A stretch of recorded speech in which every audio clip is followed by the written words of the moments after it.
Educative science बच्चों, today we will discuss about the chemical and physical change in a substance. देखिए physical change क्या होता है। Physical change यहाँ पे देखिए मेरे पास वाटर है, तो वाटर क्या है, सॉलिड स्टेट में है, which is the ice. If I heat up the water, the solid state of the water, I heat up, what will I get, the liquid which is the water. तो अगर मैं ice को heat up करती हूँ तो क्या बनता है, पानी बनता है। और पानी को अगेन मैं हीट अप करती हूँ तो what will we get, the gas. So the solid changes into liquid and liquid changes into gaseous state. So the change in which the physical property of a substance changes, such changes are known as physical change. अब देखिए physical change क्या होता है कि उसमें substance का state change होता है, उसमें सबस्टेंस का कलर चेंज हो सकता है या सबस्टेंस का ओडोर चेंज हो सकता है। यहाँ देखिए, यहाँ आइस से वाटर बन रहा है तो इसका मतलब इसका स्टेट चेंज हो रहा है। देखो फिजिकल चेंजेस में क्या होता है कि the new substance does not form. यहाँ देखिए कि यहाँ नया सबस्टेंस कुछ भी फॉर्म नहीं हो रहा है, रिएक्शन से पहले भी वाटर था, उसके बाद भी वाटर है। And the third one is the chemical composition of a substance does not change in A physical change. Physical change में जो सबस्टेंस का केमिकल कॉम्पोजिशन होता है वो चेंज नहीं होता है। इधर देखिए बच्चों, जो H2O जो जब आइस सॉलिड स्टेट में था तब भी इसका केमिकल फॉर्मूला H2O ही था। फिर हीटअप करने के बाद जब लिक्विड स्टेट में आया तब भी इसका केमिकल फॉर्मूला क्या है, H2O ही है। और जब हीटअप करने के बाद ये गैसेस स्टेट में आता है तब भी इसका केमिकल फॉर्मूला क्या होता है, H2O ही होता है। तो इसका सबस्टेंस का स्टेट चेंज होता है बट केमिकल कंपोजिशन उसका वही रहता है। These substances are reversible. Reversible कैसे है कि अगर मैं वाटर को कूल करती हूँ तो अगेन इसका आइस बन जाता है। तो these changes are the temporary changes. More example we can, ये टेम्परेरी चेंज है। मोर एग्जाम्पल जैसे मैं in your childhood you remember you use to make the paper toys. Paper toy बनना क्या है, this is a physical change, because paper में उसकी chemical property change नहीं हो रही है, नया सबस्टेंस फॉर्म नहीं हो रहा है। So that is the physical change. More example like a wood chopper wood को चॉप करता है तो it break into so many pieces, this is also a physical change, क्योंकि वुड में इसकी केमिकल प्रॉपर्टी चेंज नहीं हो रही है। Now will proceed on chemical change. Chemical change क्या होता है, देखिए यहाँ पे मेरे पास जिंक है और जिंक को अगर मैं सल्फ्यूरिक एसिड के साथ रिएक्ट करवाती हूँ तो क्या बनता है, जिंक सल्फेट बनता है, हाइड्रोजन गैस इवॉल्व होती है। तो यहाँ पे क्या होता है, the change in which the chemical property of a substance changes, such changes are called the chemical change, क्योंकि सबस्टेंस की यहाँ पे केमिकल प्रॉपर्टी एंड द नया सबस्टेंस फॉर्म होता है। केमिकल चेंजेस में क्या होता है बच्चों, केमिकल रिएक्शन होती है और इसमें एक नया सबस्टेंस फॉर्म हो रहा है। देखिए जिंक जब H2SO4 के साथ सल्फ्यूरिक एसिड के साथ रिएक्ट करता है तो एक नया सबस्टेंस जिंक सल्फेट बनता है। तो these changes such changes in which the new substance form are known as chemical change. Now these changes are permanent changes, because if I want to convert this zinc sulfate back into the zinc, it will next to impossible. Zinc sulfate से अगर मैं वापस zinc बनाना चाहूँ it will next to impossible. So these are the permanent changes, these are not reversible changes. तो देखिए आपकी NCERT की book में ये क्वेश्चन भी है कि write the difference between chemical and physical change. So अपना ये डिफरेंस भी क्लियर हो गया और केमिकल और फिजिकल चेंज होते क्या है ये भी क्लियर हो गया। More example we will take the combustion reaction. Combustion reaction में ये देखिए यहाँ पे कार्बन सब्सटेंस है, इसको यदि मैं बर्न करती हूँ ऑक्सीजन की प्रेजेंस में तो CO2 गैस फॉर्म होती है, CO2 gas. It mean that here is the new substance substance forming. CO2 is the new, which is जो मेरे पास जो LHS, इनको क्या बोलेंगे LHS, लेफ्ट हैंड साइड, और हियर बोलेंगे राइट हैंड साइड. तो जो रिएक्टेंट थे, रिएक्टेंट मतलब कार्बन की प्रेजेंस में ऑक्सीजन ने कार्बन के साथ रिएक्शन किया और CO2 बनाया, तो एक नया सब्सटेंस यहाँ पे फॉर्म हो रहा है. इसी तरह से more example we can take magnesium. Magnesium को भी अगर मैं ऑक्सीजन की प्रेजेंस में बर्न करती हूँ तो मैग्नीशियम ऑक्साइड बनता है, which is the new substance. तो केमिकल चेंज में क्या होता है कि एक नया सब्सटेंस बनता है. देखिए more example we can take rusting of an iron. यदि आयरन का देखिए केमिकल फॉर्मूला क्या होता है, Fe से इसको सिंबल करते हैं, सिंबलाइज. ये H2O के साथ रिएक्ट करता है तो क्या बनता है Fe3O4, which is called the ferric oxide.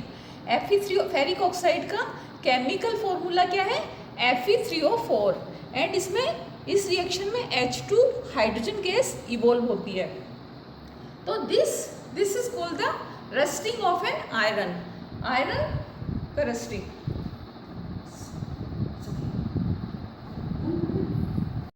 Now effect of temperature on the solids. देखिए यहाँ बच्चों मेरे पास वाटर है जो कि सॉलिड स्टेट में, आइस में अगर इसको हीटअप करती हूँ तो ये वाटर में चेंज हो जाता है, लिक्विड स्टेट में चेंज हो जाता है. तो देखिए यहाँ आइस से हीटअप करने पर पानी बना, तो आइस में ऐसे क्या चेंजेज आए कि वो पानी बन गया. हीटअप करने पे आइस के पार्टिकल्स में या आइस के जो मॉलिक्यूल्स थे, वाटर के जो मॉलिक्यूल्स थे, उनमें ऐसा क्या चेंजेज आया कि वो लिक्विड स्टेट पे कन्वर्ट हो गए. तो यहाँ क्या होता है कि on increasing the temperature of the solids, the kinetic energy of the particle of solids increases. जो पार्टिकल की काइनेटिक एनर्जी है वो इंक्रीज हो जाती है, due to which vibration start. वहाँ पे पार्टिकल्स में क्या होते हैं, वाइब्रेशन स्टार्ट हो जाते हैं. And more supply of heat, अगर मैं कंटिन्यूस उसको हीट को सप्लाई करती हूँ तो द फोर्स ऑफ अट्रैक्शन जो सॉलिड्स में था वो क्या हो जाता है, ब्रेक हो जाता है. और when particle gain the enough kinetic energy, जब उनके पास इनफ काइनेटिक एनर्जी हो जाती है तो वो क्या होते हैं, सॉलिड चेंजेज इनटू लिक्विड. तो अब बच्चे समझे कि ऑन इंक्रीजिंग द टेम्परेचर, जब मैं टेम्परेचर को इंक्रीज करती हूँ, आइस के टेम्परेचर को इंक्रीज करती हूँ, तो जो आइस के जो पार्टिकल्स थे उनकी काइनेटिक एनर्जी क्या होती है, वो इंक्रीज हो जाती है और वहाँ पे वाइब्रेशन शुरू हो जाते हैं. और वाइब्रेशन शुरू होने के बाद क्या होता है कि जो उनमें फोर्स ऑफ अट्रैक्शन था वो वीक हो जाता है. और जब पार्टिकल के पास इनफ काइनेटिक एनर्जी होती है तो वो फोर्स ऑफ अट्रैक्शन क्या हो जाता है, बिल्कुल ब्रेक हो जाता है. और ब्रेक होने के बाद all the particles fall apart. That state is called the liquid. उस स्टेट पे आके सॉलिड किस में चेंज हो जाता है, लिक्विड में चेंज हो जाता है. Now will proceed on melting point. अब मेल्टिंग पॉइंट क्या होता है, देखिए the temperature at which the solid changes into liquid is called the melting point of the that solid. सभी सॉलिड्स का देखिए बच्चों जो मेल्टिंग पॉइंट होता है वो अलग अलग होता है. आइस का मेल्टिंग पॉइंट कितना होता है 273.15 K. 273.15 केल्विन पे जो आइस है वो वाटर में चेंज होती है. ये K है, ये this is the measuring unit of the temperature of water. ये मेजरिंग यूनिट है, इसको जो साइंटिस्ट के नाम पे यहाँ K रखा गया है. अब देखिए now will proceed on fusion. Fusion क्या होता है, देखिए यहाँ सॉलिड था, पानी सॉलिड स्टेट में था और लिक्विड स्टेट में आया. तो the process in which solid changes into liquid, the process in which solid changes into liquid is called the fusion. Fusion किसे कहते हैं कि इस पूरे प्रोसेस को अपन क्या बोलते हैं, ये पूरा प्रोसेस है इसे क्या बोलते हैं, फ्यूजन.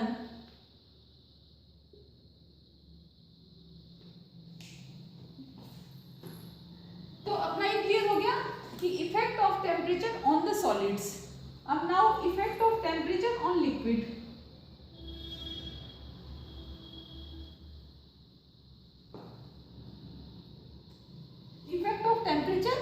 लिक्विड।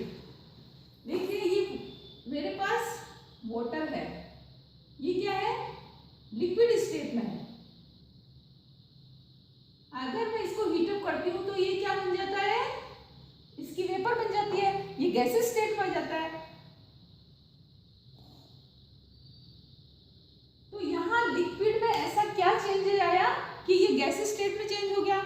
तो वही है कि जब टेम्परेचर को इंक्रीज करते हैं, लिक्विड के टेम्परेचर को जब इंक्रीज किया जाता है, तो लिक्विड के जो पार्टिकल्स हैं उनकी काइनेटिक एनर्जी क्या होती है, काइनेटिक एनर्जी भी इंप्रूव हो जाती है, due to which the vibration start in the particle of the liquids and at one state the force of attraction, जो लिक्विड के पार्टिकल्स में फोर्स ऑफ अट्रैक्शन था वो वीक हो जाता है and more supply of energy, the particle gain the enough kinetic energy and the liquid changes into gas. Liquid किस में चेंज हो जाता है, गैस में। Liquid changes into gas.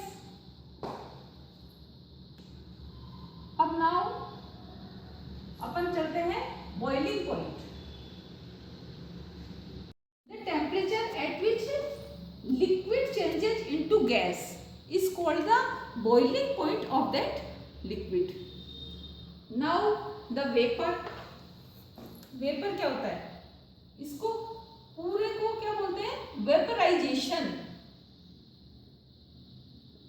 इस पूरे प्रोसेस को क्या कहते हैं, वेपराइजेशन।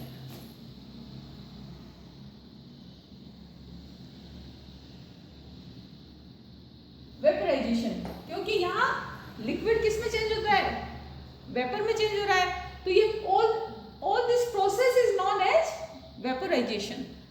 अब now we'll proceed on latent heat of vaporization.